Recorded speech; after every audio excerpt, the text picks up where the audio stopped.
বুধবার হজরত শাহজালাল আন্তর্জাতিক বিমানবন্দরের কন্ট্রোল রুমে হঠাৎ এক বার্তা।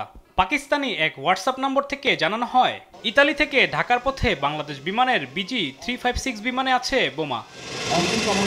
এরপর থেকেই ছড়িয়ে পড়ে আতঙ্ক। বিমানবন্দরে বাড়ানো হয় নিরাপত্তা।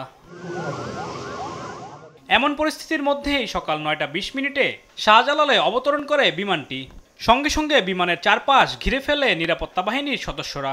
নিরাপদে নামিয়ে আনা হয় যাত্রীদের।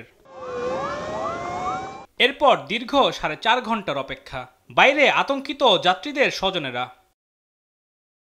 বিমানের ভেতরে যাত্রী ও ক্রুদের ব্যাগ ও লাগেজ তল্লাশি করে বিশেষজ্ঞ দল।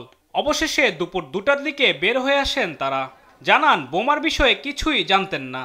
আমরা জানি না, কিন্তু আমাদেরকে যখন নামাইছে তখন আমাদেরকে বলছে আপনারা কেউ লাকিস নেবেন না, লাকিস না নিয়ে বাইরে যান।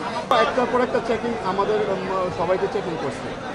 দেন হচ্ছে কি আমরা ওয়েটিং রুমে ছিলাম 3 ঘন্টা।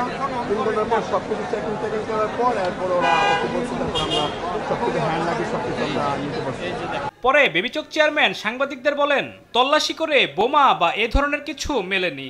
তবে যাত্রীদের নিরাপত্তা নিশ্চিতে কোনো ছাড় দেওয়া হয়নি। আমরা এটাও সতর্ক ছিলাম যে এটা হয়তো এরকম হতে পারে যে আমাদের দৃষ্টি সরানোর জন্য একটা পদ্ধতিকে আমরা ব্যস্ত হয়ে গেলাম, সো এদিক দিয়ে অন্য কোনো ঝামেলা হচ্ছে। So we were even careful in the airport. Alert জারি করেছিলাম যে প্রত্যেকটা লাগেজ, প্রত্যেকটা জিনিস কিন্তু এয়ারপোর্টে থরলি চেক করা হবে। 2টা ব্যাগ আমরা খুব সতর্কতার সাথে স্ক্রিনিং করেছি, আসলে তেমন কোনো কিছু পাওয়া যায়নি। বাট 2টা ব্যাগে আমরা সন্দেহ করেছিলাম, মানে ইনিশিয়াল স্ক্রিনিংয়ে একটু সন্দেহ আসছিল, তো আমরা চেক করেছি, আসলে তেমন কিছু পাওয়া যায়নি। বিমানটি মঙ্গলবার রোম থেকে 250 জন যাত্রী নিয়ে ঢাকার উদ্দেশ্যে ছেড়ে আসে। আলিমুজ্জামান সাফওয়ান, দেশ টিভি, ঢাকা।